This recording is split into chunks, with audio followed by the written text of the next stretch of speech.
For your safety, remain seated with the doors closed, keeping your hands, arms, feet, and legs inside while the tram is moving. And supervise your children. Welcome, foolish mortals, to the Haunted Mansion. 'Cause this here's the wildest ride in the wilderness!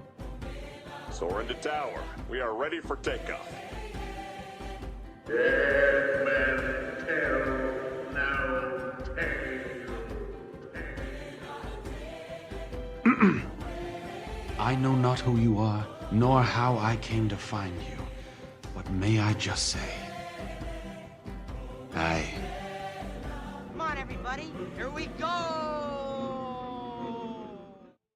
Hi, everyone. We have a very special treat for you today. Two of some of our friends, some of our favorite people are here to talk about a very special project. First up, we have award-winning actor, director, producer, Derek Maki. Hi, Derek. Hello.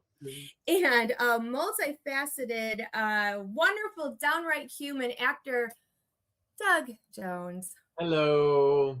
You are one of the best, Doug. I just have to say, I could have said so many more things about you, but you are one of our absolute favorites, and we are very honored to talk to you again. Oh, the honor's all mine. Thank you, precious. Aw. Okay, so the reason that we are speaking to you today is because you have a very special project that's coming up, and we wanted to make sure that all of our viewers and readers knew all about it, and it is called Get Me Doug Jones. Mhm. And Derek, would you like to tell us a little bit about this? Yeah. Yeah, absolutely. Yeah, you better start that because it was his idea, not mine. I mean, trust me. It was my idea. I don't need a documentary about this. And Doug said no twice, but we'll get to that in a minute. Okay. All right. So this is basically my love letter to Doug. I have known Doug for a little over 18 years now and have celebrated triumphs with him. I have had him cry on my shoulder for some downfalls. It just the bumpy road that is an actor's career. And in all these years that I've known him, I feel personally that Doug has never received the accolades that he deserves for the things that he does on the silver screen. And it drives me absolutely crazy. So I decided that I would tell this story and let the world know that he's more than just this one character that you may or may not know of him on screen. And this is also my way of getting, hopefully, politely, the Academy's attention to go, hey guys, look at this amazing performer that you've kind of forgotten all these years. So that's kind of the concept of Get Me Doug Jones. It's a complete life retrospective up until the moment, because Mr. Jones is still alive and kicking. And we just want to show everyone out there what he's gone through and how he perseveres, because really at the end of the day, that all those times, it's only very small, but the times he did cry on my shoulder or had a bad bump in the road, he persevered and he got through it. And that's how actors survive, instead of giving up and packing up their bags and going home. Doug didn't do that. He's here in Hollywood doing it every day. And let it be known too that the relationship here was Derek is my appearance manager. He's been handling all of my convention appearances and speaking gigs and that kind of thing. Where if I go somewhere live, I have other people for the TV and film part of my career, but Derek handles the in-person stuff where I get to meet the public. And that's how we met you the first time, Michelle and Scott. And so that's why we have this history where we've traveled together, we have dined together, we have gone through lots of fan interactions together. He's watched and observed all these years. So that's where he comes up with this idea that he needed a documentary. I don't think he does, but anyway. So I did object twice, and the third time, finally, we were in Las Vegas doing a Star Trek convention. I ambushed him because I was a series regular on Star Trek Discovery for 5 seasons. So a couple of years ago at a Star Trek convention in Las Vegas, he texted me, hey, before we go down to the floor today, stop by my hotel room. I want to talk about something with you. So I stopped by his room and I'm ambushed. It was him and a brilliant director named William Conlon. William is a documentarian and a journalist, and he comes from a family of journalists. that have done TV interviews and that kind of thing for decades. So, and he did a documentary called Making Apes. Making Apes. It's an amazing documentary about the makeup effects and the impact that Planet of the Apes, the original movie series, had. Mhm. And I watched it. It's on Amazon. So anyone out there who wants to check it out, Making Apes on Amazon. It was incredible. I watched it, and it wasn't just talking heads in a boring documentary. It was intriguing, and there was a storyline, and it was intertwined. And when it was over, I was like, this was just amazing. I need him to direct Doug's documentary because it'll be captivating and interesting. And so that's what the pitch I got in this hotel room. Like, here's William, and here's his background, and here's his pedigree. So I thought, oh gosh, it sounds like I'll be in good hands now. So I said yes, and so they pulled out cameras and started filming that day at the convention. So they got enough footage in that first day to make a documentary unto itself, because all the interaction I had with people coming up to my table, all of the photo ops and a panel that I did, and they followed me around the hallways and saying hi to people, and it was, and then they got exit interviews from fans who'd been just interacted with me at my table, and I thought we're done here, but that was 2 years ago. So in the meantime, they've been collecting a ton of interviews from everyone I've worked with, whether it's co-stars, directors, makeup artists, a lot of people from the industry. And the part that I wanted, if we're going, I've talked about my career ad nauseum over the years, but what I wanted to add, if we're going to make a documentary called Get Me Doug Jones, I also want it to include the Doug Jones part that goes outside my characters, and that would be the Dougie that became the actor. And where do we get that story from? Well, we're interviewing my 3 older brothers and other extended family members, best friends of 30 plus years. Those people had a side and a story about me that no one has ever heard before. So that's kind of what I want to include in this. Great. So you were talking about, I just want to rewind for 1 second. You were talking about how this all started at a convention, and how you said you got a little bombarded, and Derek was very, very convincing, shall we say, to let you do this. And I know you, Doug. I've known you for about 5 years, and you are one of the most humble, gracious people that I have ever met in my entire life. And I can imagine, Derek, that it was kind of a lot of, like, let's do this. But you, one thing about you, Doug, that I find that only people that meet you or get to go to conventions know about you is how you are with your fans.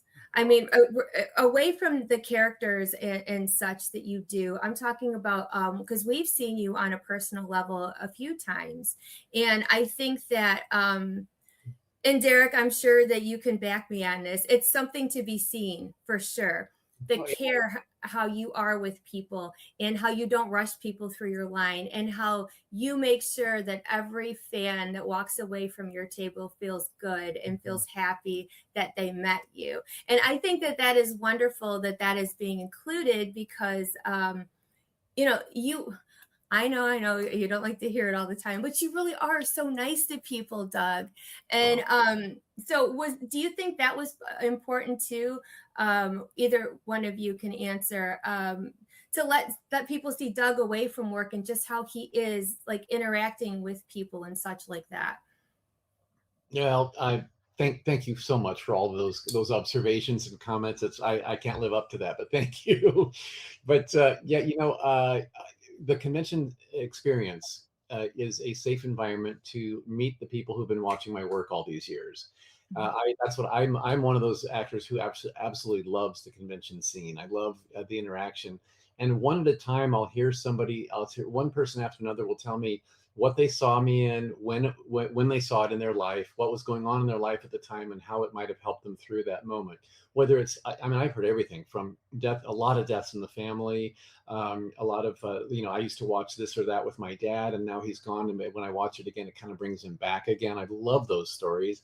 Or people that'll tell me they've been through cancer treatment, so their chemo, they would watch something or binge watch this or that while they were getting their treatments done, and it kind of helped raise their spirits during that time. Change of jobs, loss of jobs, moving from out of state, moving away from friends and family.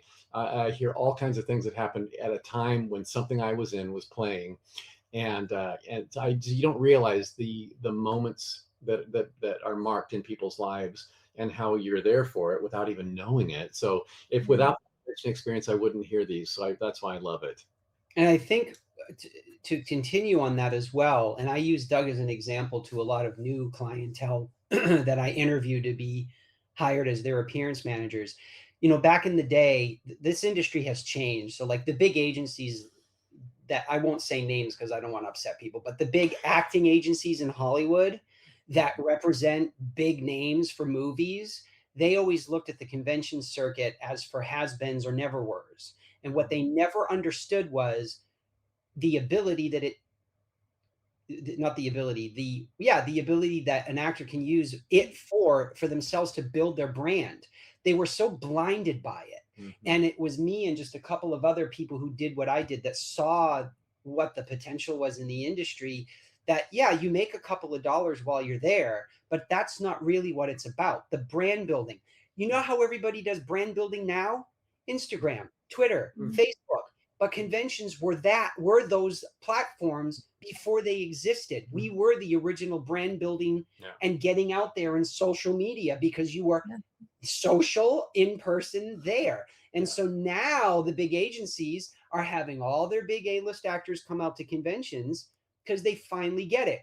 I've been doing this 29 years. Wow. So it took them 28 years to figure that out. I mean, it's so mundane. And I've watched Doug from the day I met him, when he only had like a handful of photos on the table. You know, now he's got, I think we have 41 images on the table, plus toys, plus posters, plus limited editions, plus pins. We're talking about a massive career that we want everyone to know about it. And that's part of the reason why we have so many pictures. So a Hocus Pocus fan will come up to Doug, and while they're waiting to meet him, they're looking at all the photos on his table going, oh my God, he was that character? Oh, wow, he was that character? Well, I didn't know he was that character. And then they'll get an extra picture, or when they get up to him, they'll start talking. I didn't know you did all of those things. Brand building. Wow. So yeah. And I think, I'm going to, 1 second, I'm sorry. I think that, you know, being that social media is a big part of what we do, I think it's almost time to revert back, because getting out and talking to people instead of just doing social things, Derek, you were onto it long before. And I think that it's so important. I know you agree, Doug, as far as getting out and meeting your fans and having that one-on-one interaction. And like you said, they might know you from one thing or another, but I know our audience knows you from Hocus Pocus. Right, yeah. With our audience being a heavy Disney following, and they like you said, some of the people walk up the table and they go, oh my gosh, you were in this movie. And that's a lot of people. When we actually met the two of you for the first time in person, a lot of people were coming because of Billy Butcherson from Hocus Pocus, a very beloved character in Disney, one of her absolute favorites. And I got to talk to you a lot, Doug, about that character and that role and everything you had to go through to bring Billy to life. But would you mind, and I have to say this for myself, being a Marvel fan, Silver Surfer, as I've talked to you about that as well, that absolutely love that you were in the Fantastic Four as the Silver Surfer and played that role and brought that character that I knew only from comic books to life for me to see on the big screen, which I loved seeing. But what other characters, I know you mentioned Star Trek and things like that, but what other characters, if you wouldn't mind just taking a few moments to tell our audience some of the things you've done? So I'll interject one thing while he thinks about his answer. Don't forget now, Silver Surfer is technically Disney now. Technically it is. It is. They own Fox Studios, and that's where we were born. Yeah, So, okay. yeah. Anyway, How about that, right? So, yes, I was the Silver Surfer in the Fantastic Four sequel, Rise of the Silver Surfer. And when you're this close to Jessica Alba, you realize just how gorgeous that woman is. It's true. And Chris Evans too. My gosh, right? Everybody's pretty, except for me. That's why they cover me with rubber. But I'll tell you. Also, aside from Star Trek Discovery, my other TV appearances would be I was a recurring character on What We Do in the Shadows, playing Beryl Nafanas on the FX network, and airs on Hulu, also owned by Disney. And also was a series regular on a show called Falling Skies. And we also, a little tidbit here, we have the lead actor from both Star Trek Discovery and Falling Skies, Sonequa Martin Green and Noah Wiley, are in the documentary. Already have their interviews have been filmed already. And other things, I was also the lead gentleman in the Hush episode of Buffy the Vampire Slayer. Very famous fan favorite episode of that. So that's TV. I guess start on Arrow and the Flash as a DC villain called Deathbolt. And then let's see. Then let's back to movies. I did early days would be if I did some quirky movies like Tank Girl and Warriors of Virtue. Both of those movies I played a kangaroo man in. Oh my gosh! Say that I've played two kangaroos in my career. And I played two fishmen in my life. That would be Abe Sapien in the Hellboy movies, and also the amphibian man in the Oscar-winning Shape of Water. And those are both Guillermo del Toro films, as well as I was also in a lot of his movies, Mimic, and Hellboy 1 and 2, Pan's Labyrinth, another Oscar winner. I played two characters in that, El Fauno and this guy, the Pale Man. And then I also was in Crimson Peak as two of his ghost ladies, and then in The Shape of Water, and also his TV show The Strain. I did 6 episodes of The Strain, which is another vampire show.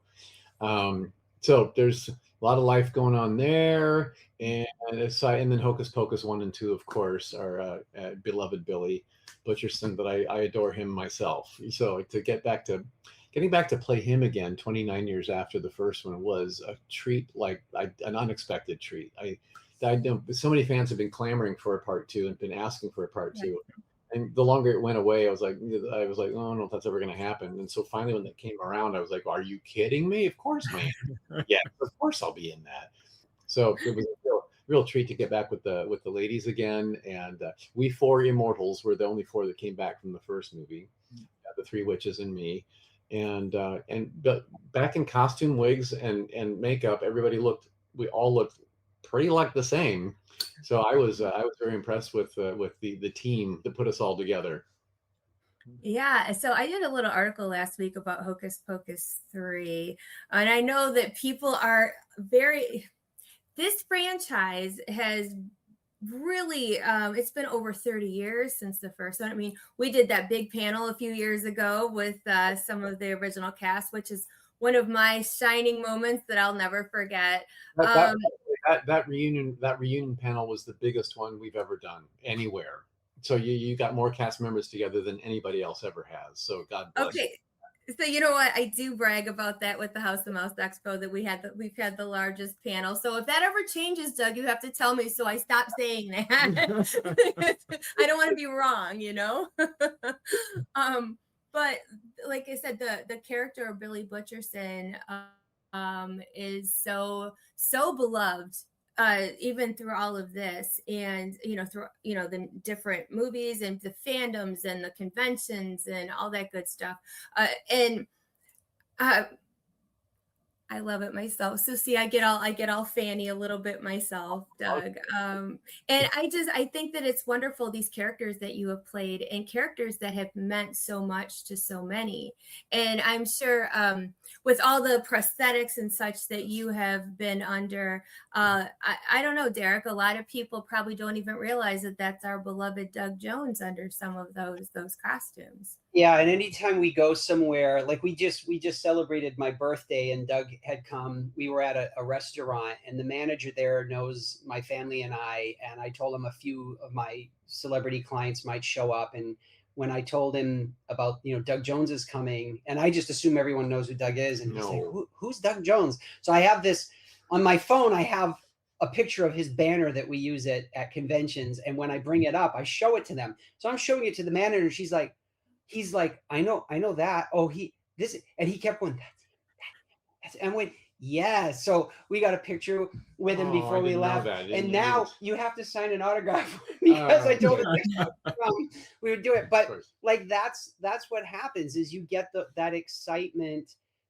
Doug's done so much, and the minute you show what they've done, they're like, well, I know all of those characters or the majority of them. And it's amazing. Like I can't describe it because again, I know him. So for me, I lose track. When you know someone enough, you lose track of that famous part of them. Yeah. And so you can forget sometimes, but people get so excited, and that's again part of the reason why we're making the movie, and it's exciting. So let's talk about Hocus Pocus more, since you guys are very Disney centric. Yes.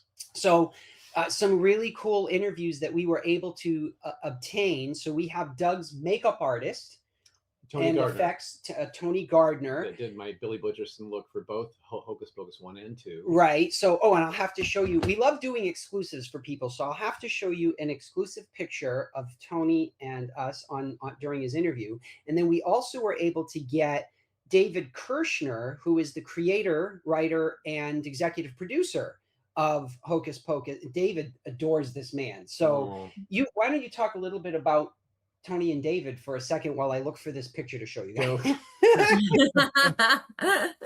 I met Tony Gardner on Hocus Pocus 1. That was our first job together, and we got along so well. We giggled every day and had so much fun.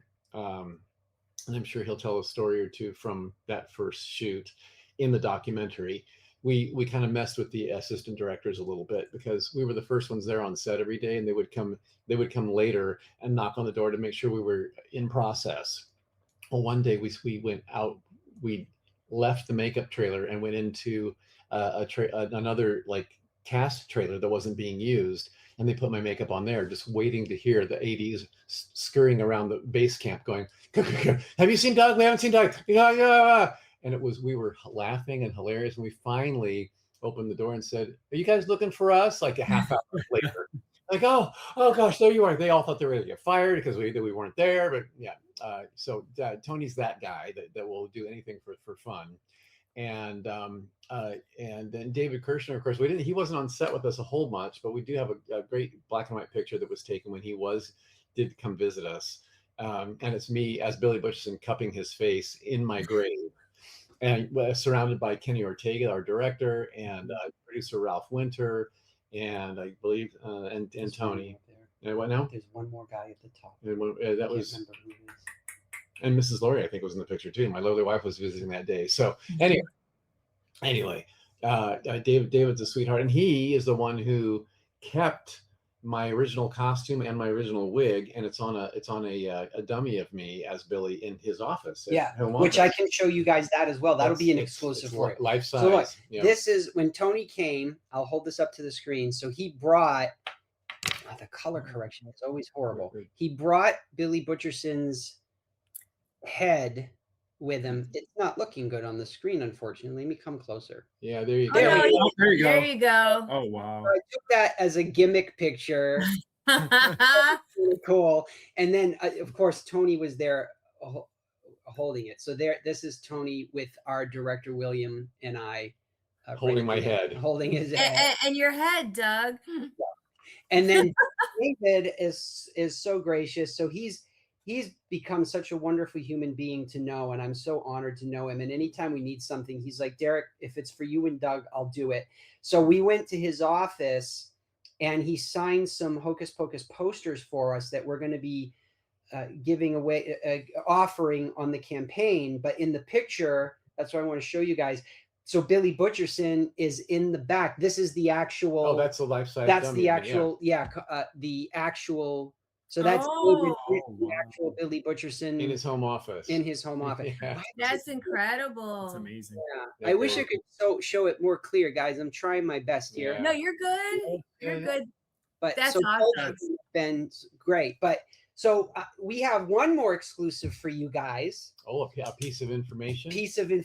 It's a Hocus Pocus piece of information. Ooh. And I'm actually going to let Doug do the honors of the big reveal. Well, aside from all the names we've mentioned so far, people that have been interviewed for the documentary, I was surprised recently. They didn't tell me that this was in the works, but director William and Derek were colluding to get an interview that was rather difficult to get. I would think. You would think. That's putting it lightly. Yeah. but finally consented and finally sat down for an interview, and that was the divine Miss M, Bette Midler. I know, right? I know. Yeah, I was. When I heard That's yeah. awesome. When I heard the news, I screamed. I was like, "How did you get her?" I mean, because we don't do this every day, Bette and I. We get along great when we're working together, but otherwise it's like she's huge and I'm like Doug Jones, but she's Bette Midler, right? You know what I'm saying? Right. Yeah. So I can't wait to. Well, they're not letting me see or hear any of these interviews. So I'm going to see it all cut together and see what she said about me. I have no idea. She might have called me a jackass for all I know. No, I don't think so. I don't think so.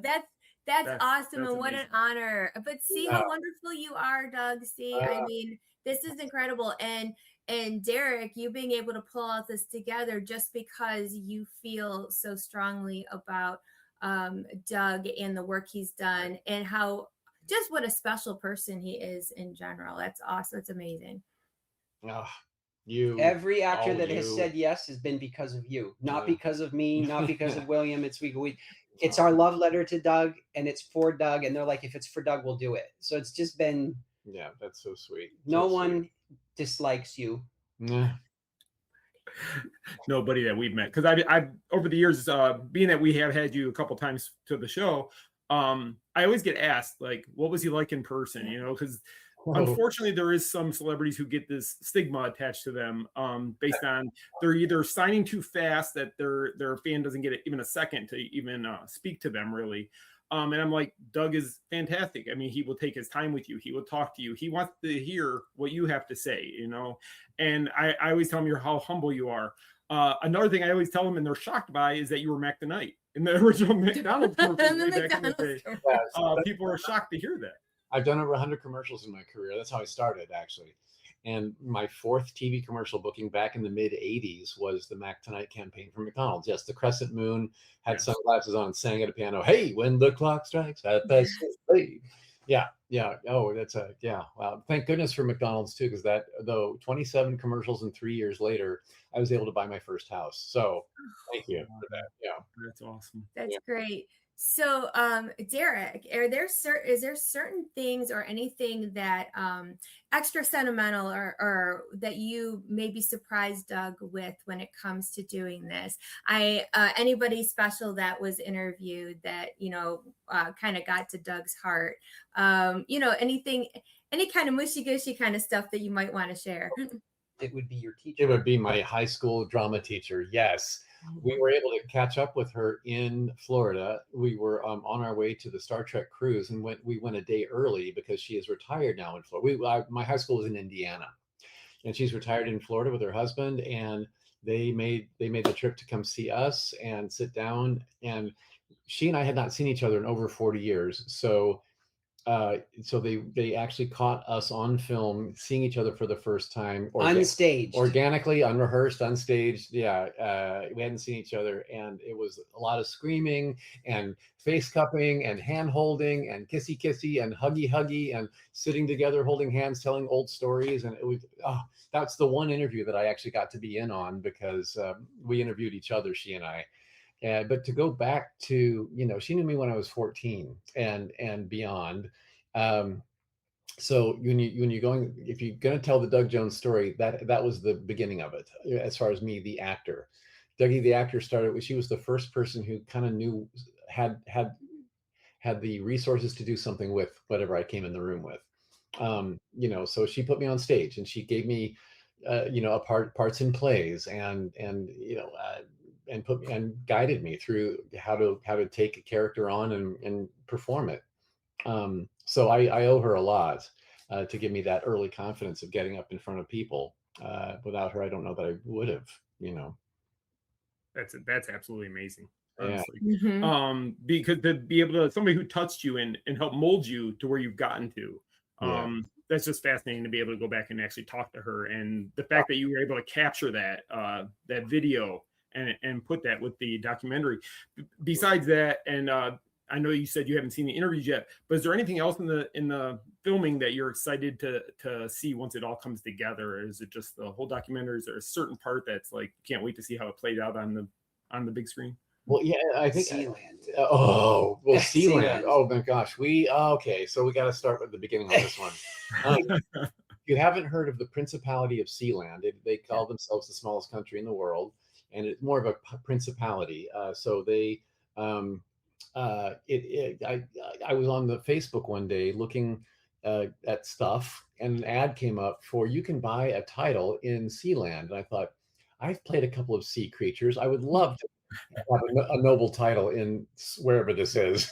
So I looked at Sealand, and it is a platform out in the water in the between Great Britain and Belgium is the North Sea. It's just north of the English Channel, and out in the water, there were a whole bunch of military outposts were put up in the World War II to protect the shores of England.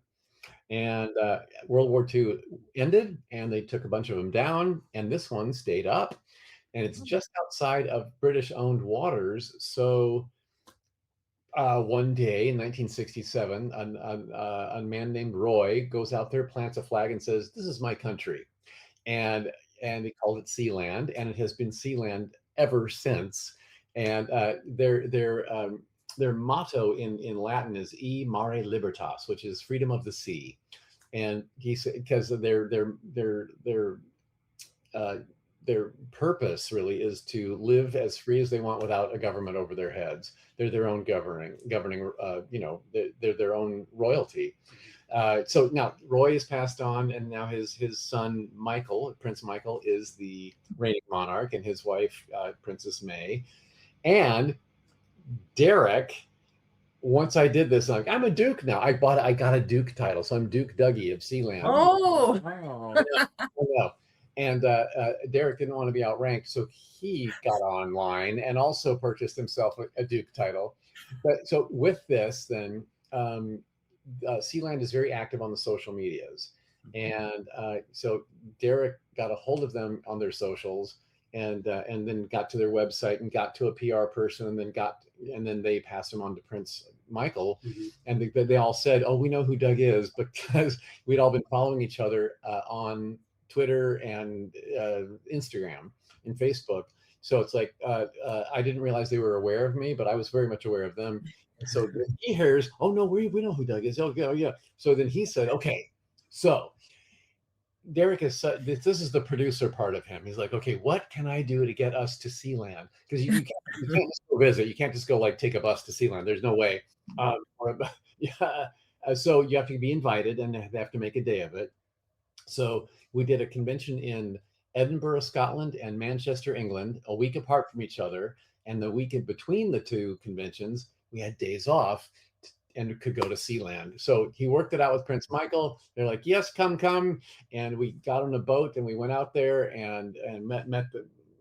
It was incredible. Magical experience. Best day ever going to Sealand. And it was all caught on film for the documentary. Yeah. So that was that's another surprise little thing wedged in there. That's like, if you think that my career is nothing but, or my life is nothing but my IMDb credits, this will be a chapter that you didn't expect, right? Interesting. Cool. No, and I think that's one thing that people, and I know myself, be interested to see. Like I said at the beginning when we introduced you, that you are so multifaceted, and it's not just your career, it's your life in general. And Derek, I think that's great that you are focusing on that, because he is so deserving of the recognition and all of that. So what, Derek, is like the release plan for this film? I mean, where are we at with all of that? Right. So I'm very proud to tell everyone that asked me this question that we were actually able to raise the money for principal photography all on our own through private investors. That's Wonderful. very difficult for an independent filmmaker to do.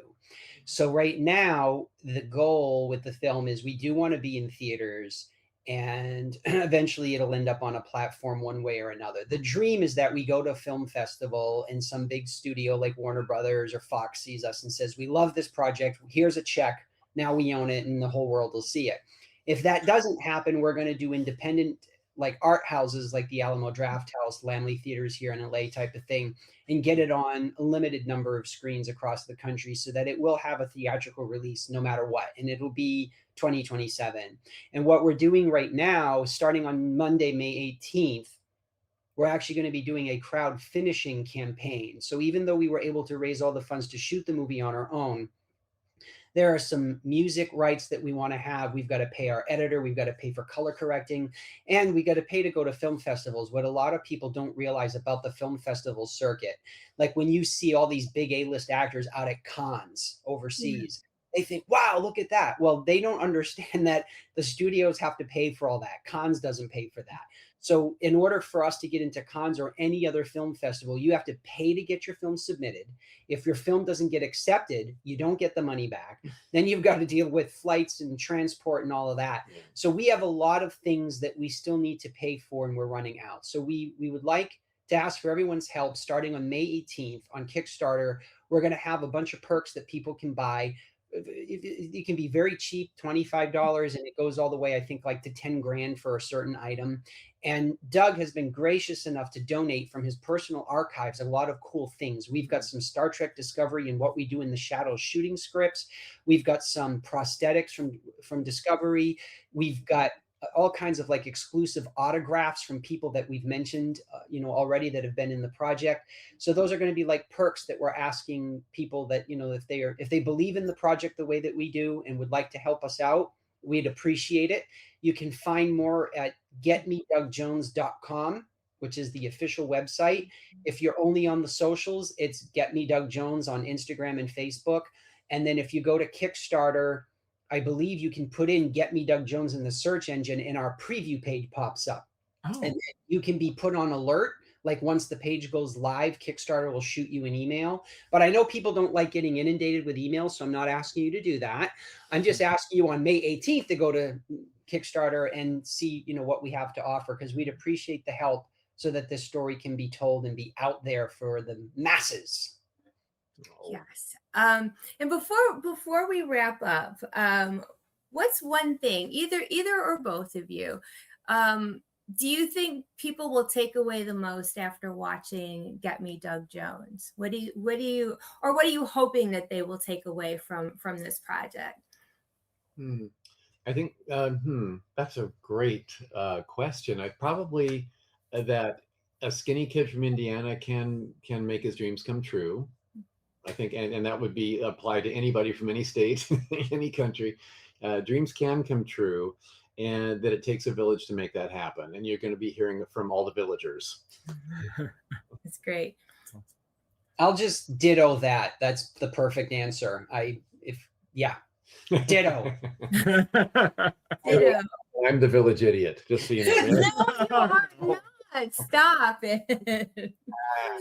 Okay, well, we really appreciate you guys taking the time to speak with us, and thank you for the exclusive on Bette Midler. That's really exciting. And the images, the photos. And the images. Thank you so much. And we're always here to help you guys with whatever you need.